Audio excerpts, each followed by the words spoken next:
आप देख रहे हैं इंडिया टाउन न्यूज, भारत की बात।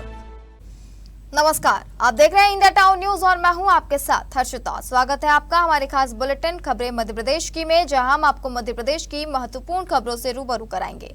चलिए बुलेटिन की शुरुआत करते हैं। श्रावण मास के पहले सोमवार पर धर्मनगरी उज्जैन भक्तिमय माहौल में सराबोर नजर आई। विश्व प्रसिद्ध महाकालेश्वर ज्योतिर्लिंग मंदिर से भगवान महाकाल की पहली सवारी पूरी धूमधाम से निकाली गई। मंदिर परिसर से निकलते शासकीय बैंड ने बाबा का स्वागत किया, जबकि पुलिस के जवानों ने गार्ड ऑफ ऑनर देकर सलामी दी। इसके बाद चांदी की पालकी में विराजित राजा महाकाल नगर भ्रमण पर निकले। प्रदेश के लोक निर्माण मंत्री राकेश सिंह भी झांझ जंजीरा बजाते भक्ति में लीन नजर आए। शाम 4 बजे विशेष पूजन अर्चन के बाद भगवान महाकाल को चांदी की पालकी में विराजित कर मंदिर से बाहर लाया गया। पुलिस बैंड और जवानों ने गार्ड ऑफ ऑनर दिया। शासकीय बैंड ने मधुर धुनों के साथ बाबा का स्वागत किया। इसके बाद सवारी नगर के प्रमुख मार्गों से होती हुई रामघाट पहुंची, जहां मां शिप्रा के तट पर भगवान महाकाल की जलाभिषेक किया गया। इसके पश्चात सवारी पुनः महाकाल मंदिर के लिए रवाना हुई। मान्यता है कि श्रावण मास में भगवान महाकाल अपनी प्रजा का हालचाल जानने के लिए नगर भ्रमण पर निकलते हैं। इसी आस्था के चलते हजारों श्रद्धालु घंटों पहले से सड़क किनारे खड़े होकर अपने आराध्य के दर्शन का इंतजार करते हैं। सवारी के आगे घुड़सवार दस्ता, पुलिस टुकड़ी, शासकीय बैंड, भजन मंडलियां और श्रद्धालुओं का विशाल जनसमूह चलता रहा। लगभग 8 किलोमीटर लंबे इस यात्रा मार्ग पर जगह जगह पुष्प वर्षा कर राजा महाकाल का भव्य स्वागत किया गया। आ रही है पालकी जय महाकाल की गोरख के साथ। बाबा महाकाल जी का यहाँ पर रजत पालकी में विराजमान होकर मन महेश स्वरूप में आज नगर भ्रमण के सर्वप्रथम यह प्रांगण स्थित श्री सिद्धि विनायक गणेश मंदिर पर हम पुजारी परिवार द्वारा पूजन अर्चन किया गया। उसके बाद पूरे लाव लश्कर के साथ भगवान को गार्ड ऑफ ऑनर दिया। पूरे लाव लश्कर के साथ नगर भ्रमण के लिए निकले और प्रजा भी अपने भगवान की एक झलक देखने के आतुर थे और हर तरफ एक ही गुंजायमान था, आ रही है पालकी जय महाकाल की। लेकिन अब स्वरूप काफी फैला हुआ स्वरूप अब पिछले 2 साल से देखा गया है। मध्य प्रदेश की पवित्र धरती यानी भगवान महाकाल के चरणों के आशीर्वाद का सुअवसर प्राप्त होता है। आज सावन मास में जब उनकी प्रथम शाही सवारी निकल रही है, तब सभी के साथ आज लगभग 2,90,000 लोग अभी तक दर्शन कर चुके हैं। मैंने भी उनके दर्शन किए हैं और प्रदेश और देश के लोगों की सुख समृद्धि का आशीर्वाद मांगा है। शाजापुर में भारतीय किसान संघ द्वारा 2 दिवसीय जिला अभ्यास वर्ग का समापन हुआ। संघ के प्रांत महामंत्री रमेश दांगी ने सदस्यता अभियान में जिले का लक्ष्य एवं जिले में होने वाले मातृशक्ति सम्मेलन की जानकारी दी। कार्यक्रम का शुभारंभ प्रांत सह संगठन मंत्री दिनेश शर्मा व जिला अध्यक्ष सवाई सिंह सिसोदिया ने किया। प्रांत सह संगठन मंत्री दिनेश शर्मा ने बताया कि संघ देश के लगभग 60 लाख सदस्यों का संगठन बन चुका है तथा 60,000 से अधिक गांव में सक्रिय रूप से कार्य कर रहा है। संभाग सह मंत्री बहादुर सिंह राजपूत, जिला प्रचार प्रसार प्रमुख भारत सिंह नाहर तथा युवा प्रमुख खाम सिंह परमार, जिला सह मंत्री चंदर सिंह सिसोदिया, प्रांत कार्यालय मंत्री सीताराम प्रजापति ने विचार रखे। मान सिंह परमार को काला पीपल तहसील अध्यक्ष घोषित किया गया। 2 दिवसीय हमारा अभ्यास वर्ग था, उसमें 8 सप्ताह जैसे हमारे प्रांत महामंत्री ने बताया है। उसमें हमारे जो इसके संगठन की रीति नीति, कार्य पद्धति, कैसे कार्यकर्ता को काम करना चाहिए, इसी को लेकर जो है ये कार्यक्रम आयोजन किया गया था। दूसरा, हमने यहाँ पर आगामी जो हमारी सदस्यता है उसको भी हमने 2,01,000 पार करने का सभी ने होकार भरी है और इसको पूर्ण लक्ष्य करेंगे। भारतीय किसान संघ का ये संगठनात्मक कार्यक्रम है जो भारतीय किसान संघ आंदोलनात्मक, रचनात्मक और संगठनात्मक 3 आयाम पर काम करता है। तो अभी हमारे 2 दिवस के अंदर 8 सत्र हुए, इसमें सभी विषयों पर गहन चिंतन मनन किया गया। अब अभी तक हम जहां पहुंचे हैं वहां से आगे लक्ष्य तक कैसे पहुंचना है, इस पर रणनीति बनाई गई। गजानन माधव मुक्ति बोध की नगरी श्योपुर में अखिल भारतीय साहित्य परिषद के बैनर तले सरस्वती शिशु मंदिर शिवपुर में मासिक काव्य गोष्ठी का आयोजन किया गया। काव्य गोष्ठी का शुभारंभ सरस्वती माता के पूजन कर किया गया। गोष्ठी की अध्यक्षता डॉक्टर ओपी शर्मा अमन ने की। विशिष्ट अतिथि श्योपुर के समाज सेवी कैलाश पाराशर थे। मंच संचालन कमल राठौड़ साहिल ने किया। श्योपुर जिला अस्पताल के डॉक्टर संजय कुमार शाक्य ने सरस्वती वंदना प्रस्तुत की। उन्होंने अपनी रचनाएं भी सुनाई। सहायक जिला आबकारी doctor Lokesh Tiwari, Vishnu Kumar Jangid, doctor OP Sharma Aman, Kailash Parashar, Kamal Rathore, Sahil आदि ने अपनी रचनाओं का पाठ किया। विष्णु कुमार जांगेड़ ने डॉक्टर भारत भूषण, संगीता गुप्ता और श्रोताओं और पत्रकारों का अभिवादन किया। विश्व प्रसिद्ध श्री महाकालेश्वर मंदिर में आने वाले श्रद्धालुओं की सुरक्षा को लेकर उज्जैन पुलिस ने एक विशेष अभियान शुरू किया है। अभियान के तहत महाकाल मंदिर क्षेत्र में संचालित होटल, लॉज, धर्मशालाओं, फूल प्रसाद विक्रेताओं, तिलक लगाने वाले लोगों और अन्य प्रतिष्ठानों से जुड़े व्यक्तियों का डिजिटल डेटाबेस तैयार किया जा रहा है। महाकाल थाना प्रभारी गगन बादल ने बताया कि पुलिस अधीक्षक के निर्देश पर पुलिस ऐप के माध्यम से संबंधित लोगों की जानकारी एकत्र की जा रही है। पुलिस टीमें आधार कार्ड, मोबाइल नंबर, फोटो, नाम, पता और अन्य आवश्यक दस्तावेजों का सत्यापन कर डिजिटल रिकॉर्ड तैयार कर रही है। सत्यापन के बाद संबंधित व्यक्तियों के आपराधिक रिकॉर्ड की भी जांच की जाएगी ताकि किसी भी संदिग्ध या आपराधिक प्रवृत्ति के व्यक्ति की पहचान की जा सके। श्रीमान पुलिस अधीक्षक महोदय उज्जैन के द्वारा पुलिस आई नाम का एक ऐप लॉन्च किया गया है, जिसके अंतर्गत हम प्रतिष्ठानों की जानकारी, अपराधियों की जानकारी, वेंडर्स की जानकारी लेते हैं। महाकाल थाने के द्वारा सावन माह को देखते हुए सबसे पहले होटल और फूल प्रसाद, तिलक लगाने वालों की जानकारी कलेक्ट की जा रही है।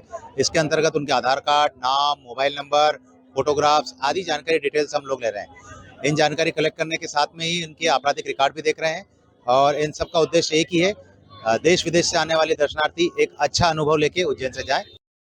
दमोह के युवाओं के लिए अच्छी खबर है। प्रतियोगी परीक्षाओं की शारीरिक तैयारी को बेहतर बनाने के उद्देश्य से Rukmani education society Sharma classes द्वारा निःशुल्क फिजिकल एकेडमी का शुभारंभ किया गया है। यहां सभी वर्गों एवं सभी स्कूलों के छात्र छात्राओं को निःशुल्क शारीरिक प्रशिक्षण दिया जाएगा।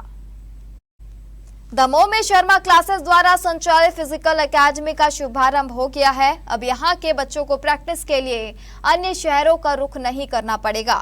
यहां विद्यार्थियों को निःशुल्क नियमित अभ्यास, अनुशासन और मेहनत के साथ लक्ष्य की ओर बढ़ने के लिए प्रेरित किया जाएगा।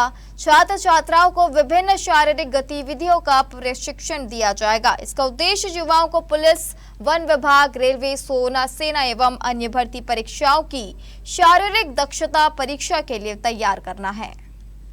एक्चुअली सर, हम लोगों ने जो बच्चे पुलिस, आर्मी और रेलवे के ऐसे पदों के लिए तैयारी कर रहे हैं जिन्हें फिजिकल प्रशिक्षण की आवश्यकता होती है, इसके लिए हम लोगों ने आज से निःशुल्क बैच चालू किया है, जिसमें बच्चों के लिए हम लोग दौड़ है, कूद है, इन सब को निःशुल्क प्रशिक्षण देंगे। आज शर्मा क्लासेस के शर्मा सर की ओर से एक नई पहल चालू की गई है, जो देखने में आता है कि बच्चे पढ़ाई तो करते हैं लेकिन फिजिकली फिट नहीं हो पाते, तो कहीं ना कहीं उनको असुविधा उत्पन्न होती है। और शर्मा सर की ये बहुत अच्छी पहल है कि बच्चों को फिजिकली ट्रेनिंग देकर बच्चों को हष्ट पुष्ट करके फिजिकल की तैयारी करा रहा है। सर, जैसे हम लोग पढ़ाई करते हैं तो कमरे में, रूम में सिर्फ पढ़ाई करते रहते हैं और सिर्फ खाना पीना और पढ़ाई, उसके साथ साथ फिजिकल एक्टिविटी भी करवा रहे हैं, जिससे हमारा माइंड भी फ्रेश रहता है। और बाकी सारे बच्चों के लिए करवा रहा है, कोई भी ऐसा सिलेक्टेड बच्चा नहीं जिसके लिए तैयारी करवा रहे हैं। सर, मेरा नाम रामकृष्ण लोधी है। मैं पिछली बार एमपी पुलिस के मेरठ से बाहर हुआ हूँ। पिछली बार मैंने ट्रेनिंग की तो सही गाइडेंस नहीं मिला मुझे, इसलिए मैं फिजिकल उतना अच्छा नहीं बना पाया। लेकिन इस बार शर्मा सर और हमारे इंद्रजीत सर दोनों मिलकर एक नई पहल शुरू कर रहे हैं। जो भी विद्यार्थी वर्दीधारी पोस्ट की तैयारी करना चाहते हैं वो इस ग्राउंड पर आए। बिल्कुल पूर्णतः निःशुल्क है। ऐसा नहीं है कि निःशुल्क है तो साधन नहीं है, सारे प्रॉपर साधन है अपने पास, प्रॉपर शिक्षक हैं अच्छे जो गाइडेंस करेंगे, आपको हर चीज बताएंगे। अब वक्त हो चुका है छोटे से ब्रेक का। आप बने रहिए इंडिया टाउन न्यूज के साथ। क्या आप बाल झड़ने से परेशान हैं? अब अपनाइए प्रकृति की शक्ति, पाइए घने चमकदार बाल और खूबसूरत दमकती त्वचा। प्रकृति का वरदान Rukhsana shine herbal beauty combo kit, प्राकृतिक जड़ी बूटियों से तैयार। अब पाइए खूबसूरत चमकते बाल और त्वचा। हर्बल गुणों से भरपूर ये कॉम्बो आपके बालों और त्वचा की देखभाल में मदद करता है। अब उपलब्ध Amazon, फ्लिपकार्ट और नीचे दिए गए लिंक पर अभी ऑर्डर करें और हर्बल केयर का अनुभव लें। गुना मेरा युवा भारत केंद्र द्वारा शासकीय उत्कृष्ट उच्चतर माध्यमिक विद्यालय छात्रावास गुना में नशा मुक्ति कार्यक्रम अभियान के तहत युवाओं को नशा मुक्त बनाने के उद्देश्य से प्रधानमंत्री के नशा मुक्त युवा अभियान लाइव प्रोग्राम का आयोजन किया गया। प्रधानमंत्री नरेंद्र मोदी का लाइव उद्बोधन युवाओं को सुनाया गया। प्रधानमंत्री ने कहा कि नशा मुक्ति का यह आयोजन संपूर्ण देश में प्रत्येक रविवार को 100 सप्ताह तक मनाने का लक्ष्य है। इसके माध्यम से देश के युवाओं को नशा मुक्त बनाने का प्रयास रहेगा। उन्होंने बताया कि अपने लिए और देश के लिए युवाओं को नशा मुक्त रहना होगा ताकि वह देश को 2047 तक विकसित भारत की श्रेणी में ले जा सकेंगे। नशा केवल शरीर को नुकसान नहीं पहुंचाता बल्कि वह देश को भी कमजोर करता जा रहा है। ग्रामीण क्षेत्रों में जल संरक्षण और पर्यावरण सुरक्षा को लेकर सरकार जहां एक और करोड़ों रुपए पानी की तरह बढ़ा रही है, वहीं दूसरी ओर कराहल क्षेत्र की गड़ा पंचायत में जल स्रोत सरकारी तालाब को ही निशाना बनाया जा रहा है। आरोप है कि गड़ला पंचायत के वर्तमान सरपंच खनन माफियाओं के साथ सांठगांठ कर खुलेआम अवैध मिट्टी का कारोबार चला रहे हैं। ग्रामीणों के अनुसार गड़ला गांव के मुख्य तालाब के पास पिछले कुछ दिनों से बड़े पैमाने पर अवैध खोदाई की जा रही है।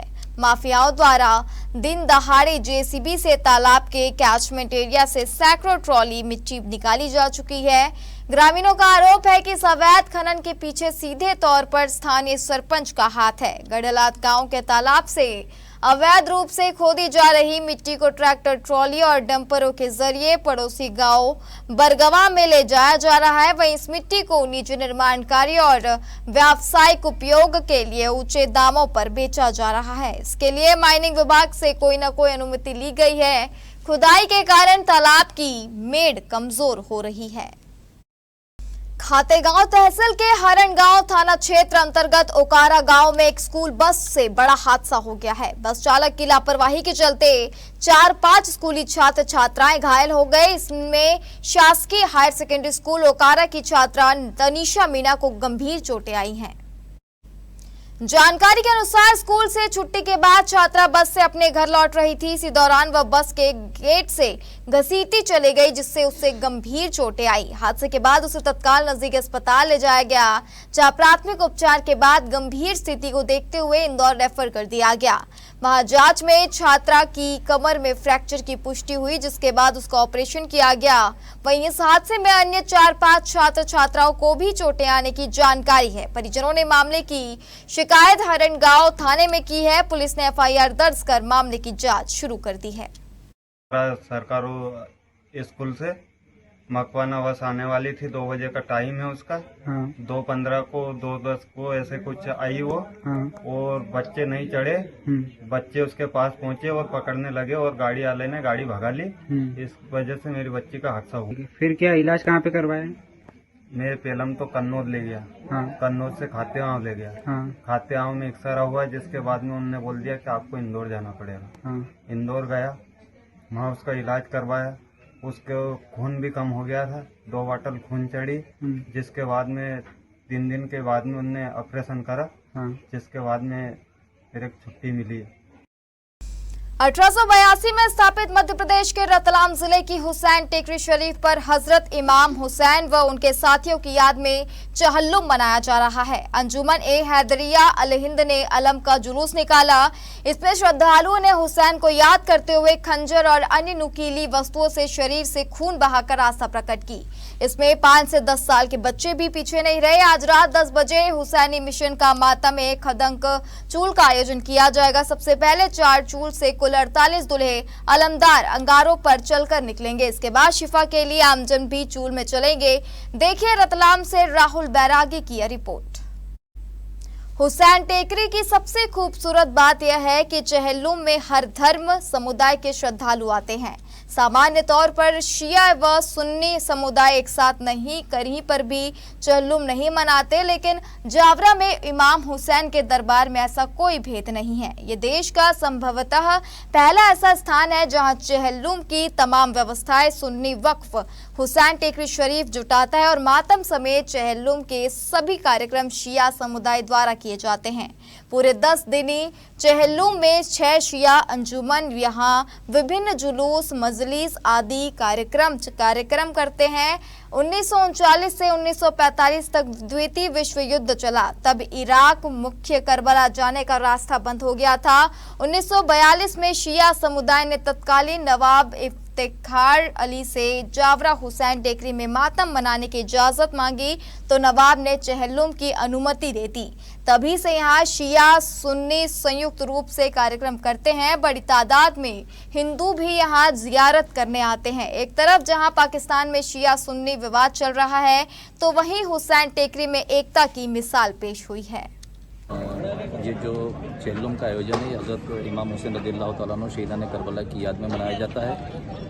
ये चहलुम के इस आयोजन के अंदर हमारे मध्य प्रदेश वक्फ बोर्ड के चेयरमैन डॉक्टर जनाब सरनवर पटेल साहब के मार्गदर्शन में और हमारे क्षेत्र के लोकप्रिय विधायक डॉक्टर राजन जी पांडे के दिशा निर्देश के अनुसार इसका जो है तो सब देखभाल की जा रही है। उनसे संपर्क कर लें। आज ही कल मोबाइल नेटवर्क कितना काम करेगा पता नहीं है। साथ ही जो आपके साथ पुलिस अधिकारी कर्मचारी लगे हुए हैं उन लोगों से भी आज संपर्क कर लें। उन ऑर्डर से सभी लोग आज और बातचीत करेंगे। महिला बल भी कम से कम जो है 100 से ज्यादा यहाँ पे लगी हुई है। नगर रक्षा समिति जो है समिति ने भी जो है 200 ज्यादा बल लगाया है। निर्देश ये देना पड़ेगा जहाँ पे चूंकि गैदरिंग रहेगी तो लोग अपनी छोटी छोटी दुकानें सड़क पे ला देते हैं, उनको हटाने के निर्देश दे दिए हैं। साथ में ये कहा है कि जो टेम्परेरी तौर पे गैस सिलेंडर लगा के चाय वगैरह बना रहे हैं उस पर सख्ती से काम किया जाए और कोई भी गैस सिलेंडर का उपयोग न करे। विदिशा जिला मुख्यालय के नजदीक के ग्राम बंधेरा, ककरुआ, इमलिया और बहलोट के दर्जनों बच्चे शिक्षा के लिए रोज 2 बार अपनी जान की बाजी लगाते हैं। जरा सी चूक हुई नहीं कि बड़ा हादसा हो जाएगा।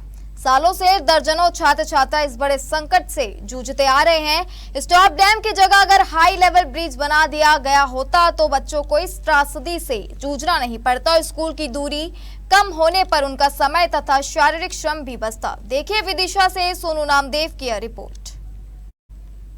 इन चारों गांव के बच्चे हाई स्कूल की पढ़ाई के लिए ग्राम पालो जाते हैं। वहां तक पहुंचने के लिए उन्हें नदी के पर बने स्टॉप डैम का सहारा लेना पड़ता है। यह रास्ता 5 किलोमीटर का होता है, जबकि सड़क मार्ग से जाने पर उनके लिए यह रास्ता 15 किलोमीटर लंबा हो जाता है। आने जाने में 29 किलोमीटर का सफर तय करना होगा। वहां तक बस के जरिए जाने या फिर पलोह में रहकर पढ़ाई करने के लिए इन बच्चों के पालक आर्थिक रूप से सक्षम नहीं है। इसी के चलते कई बच्चों ने 8वीं के बाद पढ़ाई छोड़ दी है। विदिशा एसडीएम क्षितिज शर्मा, तहसीलदार और अन्य अधिकारी मौके पर पहुंचे। वस्तु स्थिति को देखकर उन्होंने भी स्वीकार किया कि बच्चे खतरे के बीच सफर करते हैं। ग्राम चौकीदार के माध्यम से उन्होंने इस रास्ते पर कटीले तार लगाकर आवाजाही बंद कर दी, जिससे बच्चे आज स्कूल नहीं जा पाए। गांव के लोगों का कहना है कि या तो बंधेरा के स्कूल को हाई स्कूल का दर्जा दिया जाए या फिर स्टॉप डैम की जगह यहां पुल बनाया जाए। एसडीएम ने समस्या को हल करने का भरोसा दिलाया। साथ ही उन्होंने इन बच्चों की स्कूल से ऑनलाइन पढ़ाई की व्यवस्था करने का भी ऑप्शन दिया है। स्कूल में पढ़ते थे, अभी हम कर चुके हैं। वहाँ बहुत रिस्की है, हम जाते हैं यहाँ से 5 किलोमीटर दूर पड़ता है और उसमें बेतवा नदी है, उस पर एक डैम बना है। कम से कम 3 फीट के मोहरे हैं, उनको उलाग के जाते हैं। 10-12 मोहरे हैं और टूटा डैम भी है, उस पे से घुटना घुटना पानी बहता है और उसी में से निकल के जाते हैं। हम स्कूल इसके कारण नहीं जा पाए क्योंकि सर कल ये कुछ अफसर आए थे सर, वो हमसे कहने लगे कि अभी ये आपको खतरा है सर, अभी छोटी छोटी ये बच्ची हैं, इनके कारण सर हम भी स्कूल नहीं जा पा रहे और ये भी स्कूल नहीं जा पाए। पूरा मामला ये है सर, बच्चे आ रहे हैं इधर से और ये मोरा चल रहे हैं, इनमें कभी घटना हो सकती है। तो प्रशासन ने बोल कि चौकीदार रख लो जहाँ और बच्चे बंद हो जाए निकलना। कोई साधन नहीं है साहब। बच्चों की पढ़ाई पर कैसे होगी अब जहाँ से नहीं निकलेंगे तो बारिश में अब बोरस से आ जाएंगे, अभी यहाँ से निकल अब तक निकल रहे हैं। कैसे निकलते हो डैम पर? सर कूद कर निकलते हैं, नीचे से पानी बहुत तेज जाता है। अब कैसे स्कूल जाओगे? अभी तो फिलहाल वहाँ का रास्ता बंद कर दिया है। अब सर उधर से जाएंगे रेलवे क्रॉस करके। उस स्कूल में वो आना जाना कर रहे हैं, क्योंकि भौगोलिक परिस्थिति कुछ इस तरीके की है कि जिन गांव के बच्चे पलो स्कूल में आ रहे हैं उनको यदि सड़क मार्ग से वहाँ पे आने के लिए लगभग 10 किलोमीटर का चक्कर लगा के आना पड़ता है। सबसे नज़दीक का स्कूल जो है हाई स्कूल वो पलो में है, जो लगभग 10 किलोमीटर वहाँ से पड़ता है। संभवतः इसी कारण बच्चे जो है वो इस वर्ष नए शाला प्रवेशी हैं, तो वो जो स्टॉप डैम पुराना बना हुआ है उस स्टॉप डैम के माध्यम से लगभग 1 से 1.5 किलोमीटर पड़ता है। तो डैम पे से जाते हैं तो डैम पे कुछ भी व्यवस्था नहीं है। हम ग्रामीण लोगों ने सभी ने मिलके उस पे 2 साल फर्शी रखी थी कि इस पे से निकल जाएं बच्चे पढ़ने के लिए। वो निकले, लेकिन हर साल बारिश होती है, बाढ़ में नदी आती है, फर्शी बह जाती है। हमारे खास बुलेटिन खबरें मध्य प्रदेश की में फिलहाल इतना ही। आप बने रहिए इंडिया टाउन न्यूज के साथ। नमस्कार। आप देख रहे हैं इंडिया टाउन न्यूज, भारत की बात।